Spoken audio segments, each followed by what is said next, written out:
Hello guys, welcome back to my channel. Today let's learn about how to use am, is, are in the following sentences. First one, I blank a teacher. We always use am with I.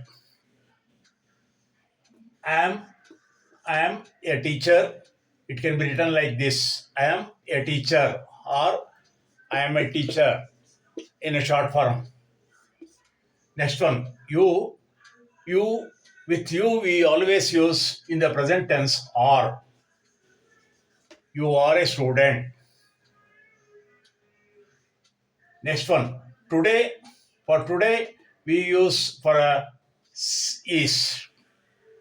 Today is Monday. It's it is a hot day. It's a hot day. Next one, we are Indians. We is a plural way for present tense plural. We use this verb are.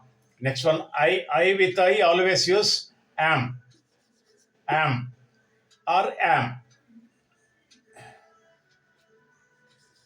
I am not a doctor. Next one, they are plural. They are happy. Ravi is singular. Ravi is a good boy. Thank you.